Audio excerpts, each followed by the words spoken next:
नमो नमः दोस्तों। संस्कृत अध्ययन मनस ग्रुप में मैं आपका निगम कुमार स्वागत करता हूं।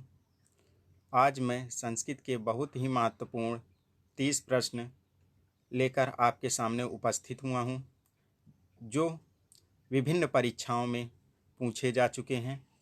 कृपया इस चैनल को सब्सक्राइब कर लें और वीडियो को अंत तक ज़रूर देखें, जिससे हमारे वीडियो का नोटिफिकेशन आपको सबसे पहले मिल सके।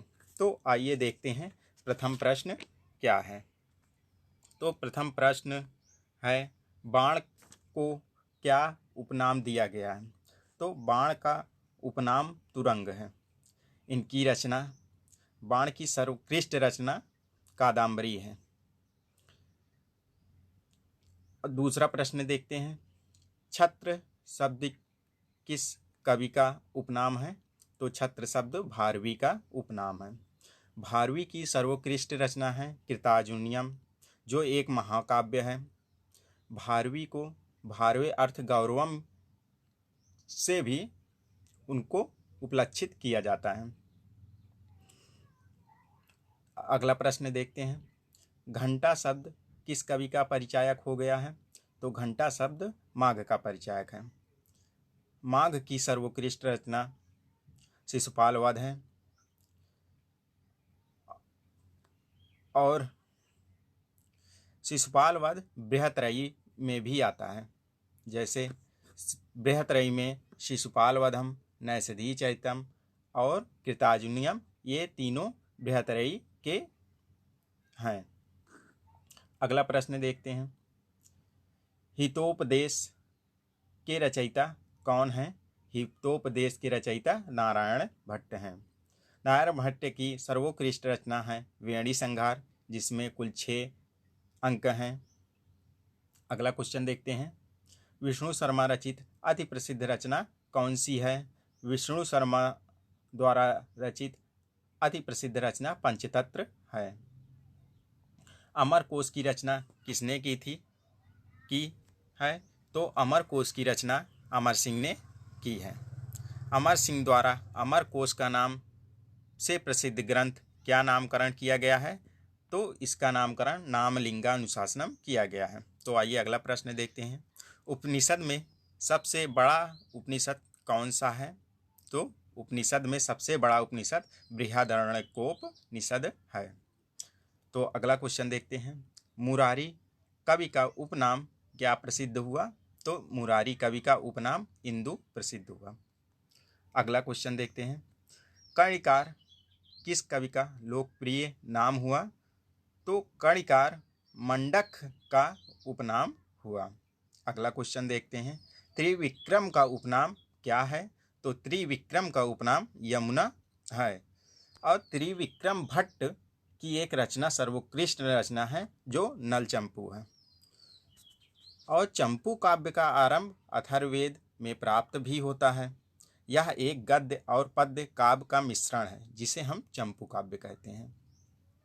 तो आइए अगला क्वेश्चन देखते हैं, कर्णिकार किस कवि का लोकप्रिय नाम है। तो कर्णिकार मंडक का उपनाम है। अगला क्वेश्चन देखते हैं, क्षमा चाहता हूँ मैंने रिपीट कर दिया। तो अगला क्वेश्चन देखते हैं, सबसे बड़ा छंद कौन सा है। तो सबसे बड़ा छंद कृति छंद है, जिसमें 106 अक्षर होते हैं।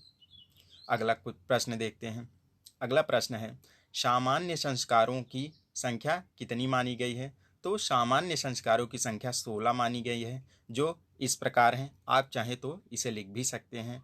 पहला है गर्भाधान, दूसरा है पुंसवन, तीसरा है सीमांतोन्नयन, चौथा है जात कर्म, पांचवा है नामकरण, छठा है निष्क्रमण, सातवां है अन्नप्राशन, आठवां है चूड़ाकर्म, नौवां है कर्णवेद, 10वां है उपनयन, 11वां है वेदारंभ, 12वां है समावर्तन, 13 है विवाह, 14वां है वानप्रस्थ, 15वां है संन्यास और 16वां है अंत्येष्टि संस्कार।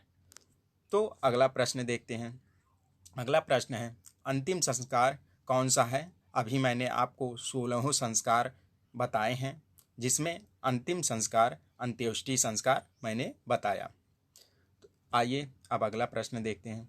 भाषा विज्ञान के आदि पंडित कौन माने जाते हैं? तो भाषा विज्ञान के आदि पंडित आचार्य याक्ष माने जाते हैं। किस प्रसिद्ध सूक्त में सूर्य को काला बताया गया है? तो मैत्र सूक्त में सूर्य को काला बताया गया है। धातुओं के कितने गण होते हैं? तो धातुओं के 10 गण होते हैं। अगला प्रश्न देखते हैं। विवाह कितने प्रकार के होते हैं?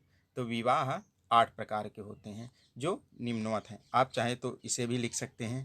पहला है ब्रह्मा, दूसरा है दैव, तीसरा है आर्ष, चौथा है प्रजापति, पांचवा है असुर, छठा है गंधर्व, सातवां है राक्षस और आठवां है पैशाच। तो अगला प्रश्न आइए देखते हैं। अब राजस्थान के जालौर जिले में भीनमाल नामक नगर में किस संस्कृत महाकवि का जन्म हुआ? तो माघ का। माघ की हमने सर्वोत्कृष्ट रचना बता ही दी है, शिशुपाल वधम, जिसमें 20 सर्ग होते हैं। यह इनकी सर्वोत्कृष्ट रचना है, जो 20 सर्गों में निबद्ध है। तो अगला प्रश्न आइए देखते हैं। अगला प्रश्न है, भारतीय जल सेना का आदर्श वाक्य कौन सा है? तो भारतीय जल सेना का आदर्श वाक्य शाम नो वरुणा है।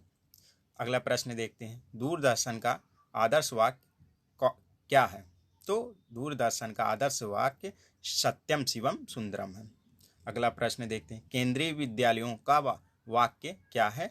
तो केंद्रीय विद्यालयों का वाक्य तत्वम पूषण अपाविणु है। तो अगला क्वेश्चन देखते हैं। भारत सरकार का आदर्श वाक्य क्या है? तो भारत सरकार का आदर्श वाक्य सत्यमेव जयते है। अगला प्रश्न देखते हैं। आकाशवाणी का आदर्श वाक्य क्या है?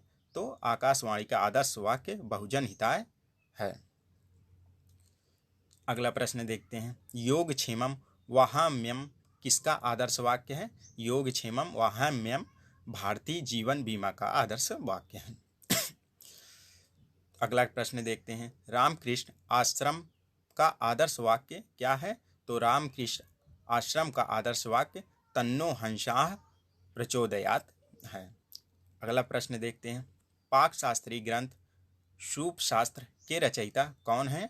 तो सूप शास्त्र के रचयिता राकेश ऋषि हैं। अगला प्रश्न देखते हैं। अक्षर लक्ष्य गणित शास्त्र के प्रणेता ऋषि कौन हैं? तो अक्षर लक्ष्य गणित शास्त्र के प्रणेता ऋषि महर्षि वाल्मीकि हैं। अगला प्रश्न देखते हैं।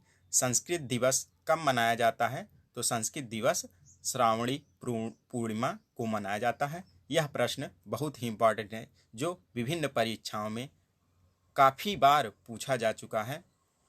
अगर आपको मेरा वीडियो अच्छा लगा हो तो इसे लाइक और शेयर ज़रूर करें और चैनल को सब्सक्राइब कर लें, जिससे हमारे चैनल का नोटिफिकेशन आपको सबसे पहले मिल सके।